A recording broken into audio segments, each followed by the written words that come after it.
Thanks, Jay, for that kind introduction. And good morning, everyone. Bonjour tout le monde. It is so great to be back with you all this year at ROMA.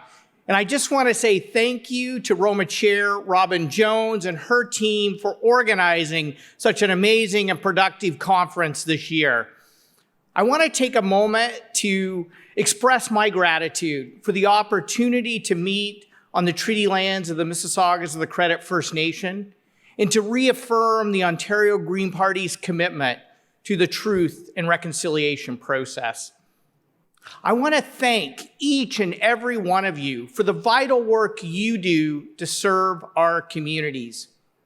The Ontario Greens' newest caucus member, Ashlyn Clancy, a former councillor herself, knows firsthand the challenges you face. She knows the importance of integrity and accountability in maintaining public trust in local government.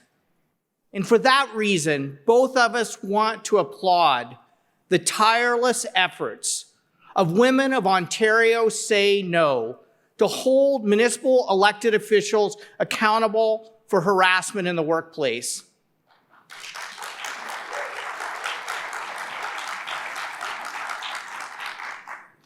Let's be clear. When those in positions of power can carry out acts of harassment without consequences, we all lose. And that's exactly why Greens will continue to support provincial legislation to hold local elected officials accountable for workplace harassment and to establish a process to remove municipal officials found guilty of acts of violence and harassment, because we must demand better.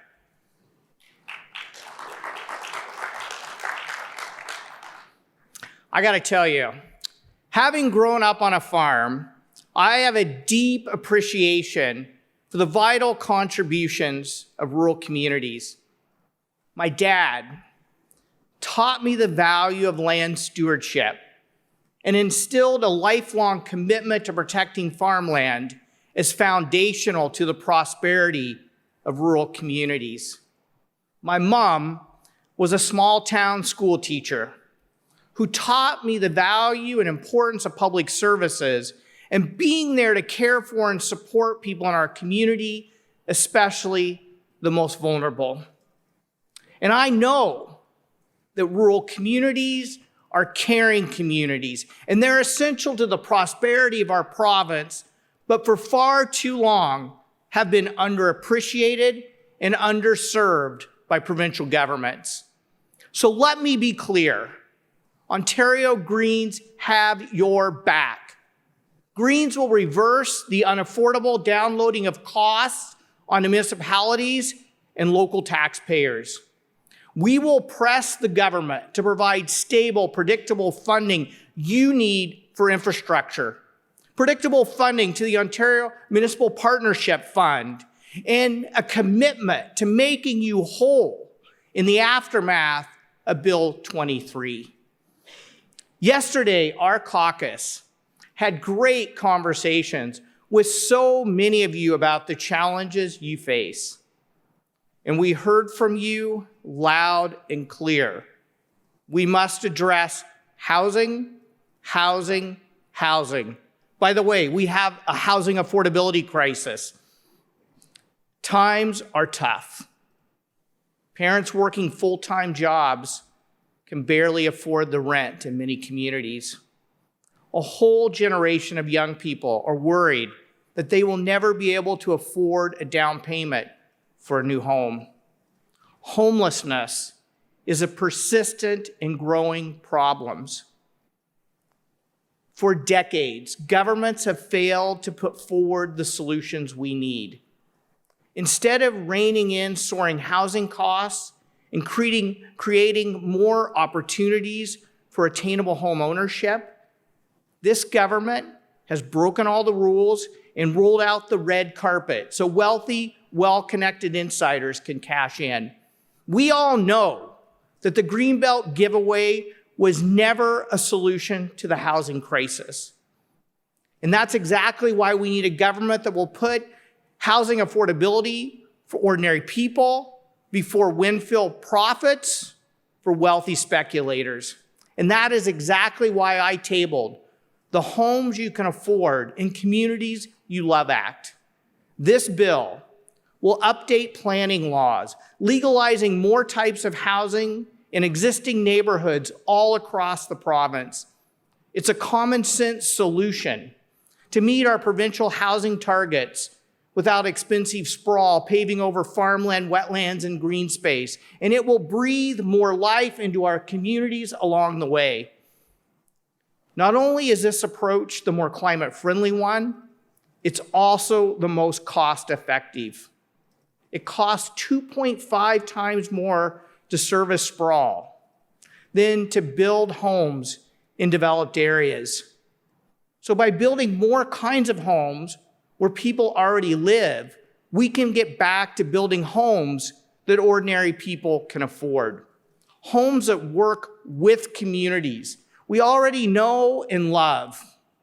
And at the same time, we can support our $50 billion food and farming sector by protecting our farmland. And so that's why Greens are working so hard to legalize housing, because we simply cannot afford to lose 319 acres of farmland each and every day.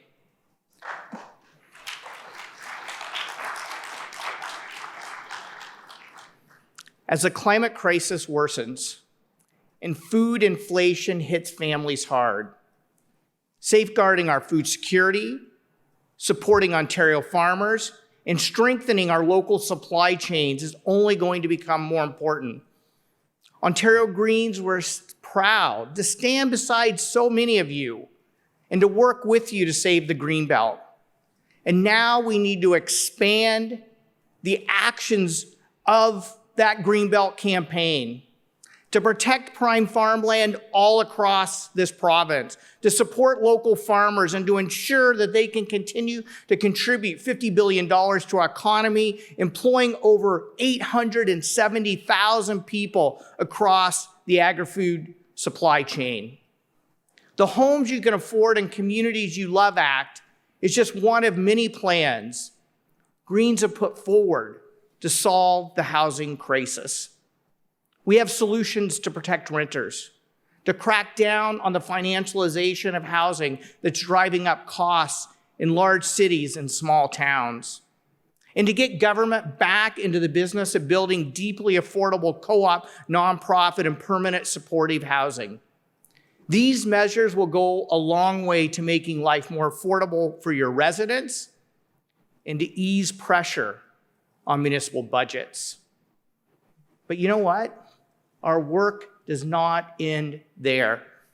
If we want to build caring, connected, climate-ready communities, we also need to invest in the people who call those communities home.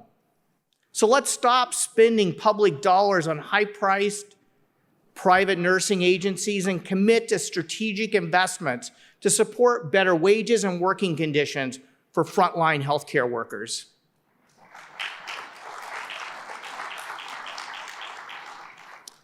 Better primary care and access to doctors in rural communities, and mental health services close to home. Let's rebalance the healthcare funding formula and invest in primary care models so rural, northern, and remote communities can get the care they need when they need it close to home. Let's expand family health teams and nurse practitioner-led clinics into all communities across the province.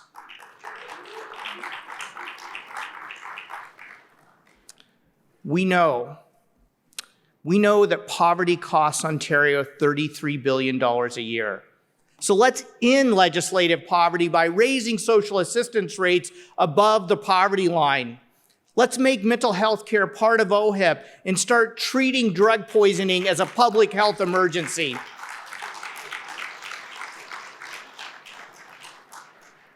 Right now, municipalities are shouldering the mounting costs of the climate emergency, especially in rural and remote areas, because extreme weather events, floods, droughts, heat waves, and wildfires are getting more frequent, more severe, and more costly. You can no longer afford to fend for yourselves, especially when Ontario's Financial Accountability Officer estimates that the climate hazards will contribute an additional $4.1 billion a year to the cost of your ability to maintain public infrastructure. And that's exactly why Greens continue to push for a $2 billion a year climate adaptation fund to help you invest in infrastructure to prepare for the road ahead.